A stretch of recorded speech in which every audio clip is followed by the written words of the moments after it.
నాగర్ కర్నూలు జిల్లా కలెక్టరేట్ వద్ద జమిస్తాపూర్ రైతులు ఆందోళనకు దిగారు. నకిలీ డీఏపీ సంచులు అమ్మిన ఫర్టిలైజర్ షాప్ యజమానిపై కంప్లైంట్ ఇచ్చేందుకు వచ్చారు.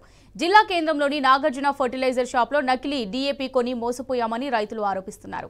28 డీఏపీ కొంటే 20 డీఏపీ అమ్మారని ఆగ్రహం వ్యక్తం చేశారు. ఫిర్యాదు చేయకుండా నాగార్జున ఫర్టిలైజర్ షాప్ యజమాని అడ్డుకుంటున్నాడని 2 లక్షల రూపాయలు ఇచ్చి సెటిల్మెంట్ కు ప్రయత్నిస్తున్నారన్నారు. నకిలీ డీఏపీ అమ్మిన సంబంధిత షాప్ యజమానిపై అధికారులు చర్యలు తీసుకుని తమకు న్యాయం చేయాలని రైతులు డిమాండ్ చేస్తున్నారు.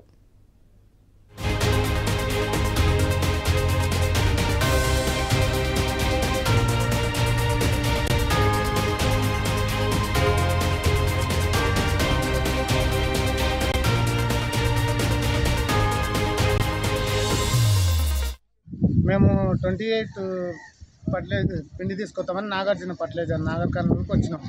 వచ్చి అడిగితే 28 ఉందన్నాడు. 1800 తీసుకున్నాడు. అందులో 28 బస్తానేమో 28 పిండి ఏమో 20 కలిపి బ్లాక్లో అమ్ముతున్నాడు నాగార్జున ఫర్టిలైజర్ రాజేందర్ సార్. దానివల్ల పంటలు దిగుబడి తక్కువ వస్తుంది, పంట నష్టపోతుంది, రైతులు నష్టపోతారు. ప్రభుత్వం రైతులు వంటి విత్తనాలు వడ్లకు దీంట్లోకి ఏమో చెక్ చేస్తుంది, ఇంత తాళొచ్చే తరుగొచ్చని. మరి స్టేట్లది ఈ దళారుల వ్యవస్థను ఎందుకు అరిగడతలేదు, వాళ్ళ మీద ఎందుకు చర్యలు తీసుకుంటలేదు? ఇలాంటి షాపులని ఎమ్మడే సీల్ చేయాలని మేము డిమాండ్ చేస్తున్నాం. పిండి సంచులు 28 అని తీసుకున్నాను సార్. తీసుకపోతే రాజేంద్ర చేస్తానా అది 1800 లేదు, 1150 రూపాయలు 1800కి ఇచ్చిండు. సంచి సేమ్ 28 సంచి ఇంత పోసిండు, పార్సల్ చేసి పుట్టిండు.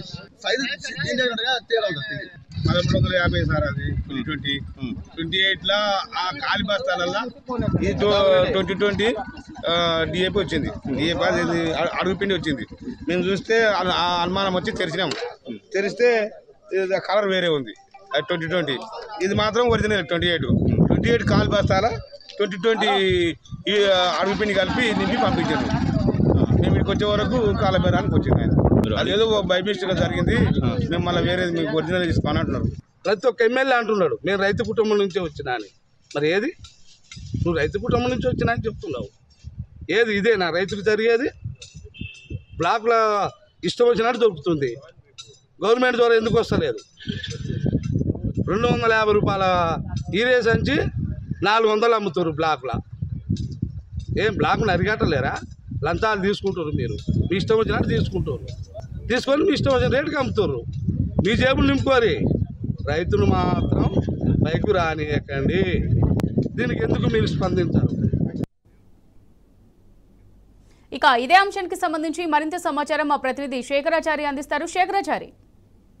అమూల్య, ఒకవైపు యూరియా పిండి సంచులు దొరకక రైతులు అనేక ఇబ్బందులు పడుతుంటే ప్రభుత్వం పట్టించుకోకపోగా అందులో దళారుల వ్యవస్థ కూడా చాలా విపరీతంగా పెరిగిందని చెప్పవచ్చు. ఈ రోజు నాగర్ కర్నూలు జిల్లాలోని కలెక్టరేట్ వద్దకి అంటే మేము డిఏపీ కొనడానికి ఒక ప్రైవేట్ షాప్ నాగర్ కర్నూలు జిల్లా కేంద్రంలో ఉన్నటువంటి నాగార్జున ఫర్టిలైజర్ షాప్ లో డిఏపీ కొనడానికి నాగర్ కర్నూలు జిల్లా తెల్కపల్లి మండలం జమిస్తాపూర్ సంబంధించినటువంటి రైతులు ఎవరైతే ఉన్నారో వాళ్ళు ఆ షాప్ లో డిఏపీ 28 అని చెప్పేసి అది కొన్నామని చెప్పేసి అది తీరా ఇంటికి వెళ్లి చూస్తే దాంట్లో కల్తీ ఉందని చెప్పేసి, కల్తీ కాదు పూర్తి స్థాయిలో 28 సంబంధించిన డిఏపీ ఏదైతే సంచులు కొంటే వాటిలో 2020 ఉందని చెప్పేసి, బ్యాగులు మాత్రం పైన 2028 సంబంధించినవి ఉన్నాయని చెప్పేసి ఈ రకంగా మోసం చేస్తే అంటే ఈ డిఏపీ వాడితే వాళ్ళకి కావాల్సినటువంటి ఏదైతే పంట ఉందో అది కూడా సక్రమంగా రాదని చెప్పేసి మేము 28 సంబంధించినటువంటి డబ్బులే అధికంగా షాప్ యజమానికి ఇచ్చామని చెప్పేసి అతను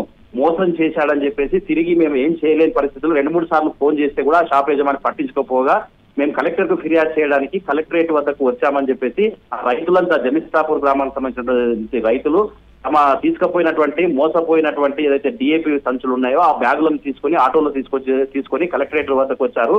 కలెక్టర్ ను కలుస్తున్నటువంటి క్రమంలో ఆ విషయం తెలుసుకున్నటువంటి నాగార్జున ఫర్టిలైజర్ షాప్ కు సంబంధించినటువంటి యజమాని ఎవరైతే ఉన్నారో అతను వచ్చి మీరు కలెక్టర్ ను కలవద్దు అని చెప్పి అడ్డుకొని వాళ్ళతో బేరమాడే ప్రయత్నం చేశారు. మీకు నష్టం ఎంత జరిగిందో అది కట్టిస్తానని చెప్పేసి, లేదా మీకు దేవాలయంలో ఊర్లో డబ్బులు ఇస్తాను లేదంటే 2 లక్షలు ఇస్తానని చెప్పేసి కూడా అతను బేరమాడినటువంటి పరిస్థితి కనిపించింది. మొత్తానికి చూసినట్టయితే రైతులను మోసం చేస్తున్నటువంటి రైతులు ఎవరైతే పసిగట్టారో ఇది ఒకటే కాకుండా చాలా మంది కూడా ఇప్పటికే తీసుకెళ్లారని చెప్పేసి అదంతా కూడా అదే విధంగా ఉందని చెప్పేసి కూడా వాళ్ళ ఆవేదన వ్యక్తం చేస్తున్నటువంటి పరిస్థితి కనిపించింది. ఇట్లా ఎవరైతే మోసం చేశారో నాగార్జున ఫర్టిలైజర్ సంబంధించినటువంటి షాప్ యజమాని అతని పైన చర్యలు తీసుకోవాలని చెప్పేసి ఉన్నతాధికారులు స్పందించి కఠిన చర్యలు తీసుకోవాలని చెప్పేసి రైతు ఒకవేళ తాలు పండిస్తే తరుగు తీసుకొని వస్తే మా పైన తరుగు తీసేస్తారు, కానీ ఇలాంటి వాటిపైన ఎందుకు చర్యలు తీసుకోరని చెప్పేసి కూడా వాళ్ళు ఆగ్రహం వ్యక్తం చేసినటువంటి పరిస్థితి కనిపించింది. మొత్తంగా చూసినట్టయితే ఆ కలెక్టరేట్ వద్ద ఈ రోజు జమీస్తాపూర్ రైతులు ఆందోళనకు దిగినటువంటి పరిస్థితి అయితే స్పష్టంగా కనిపించింది. Amulya. Right, thanks for the update Shekharachari.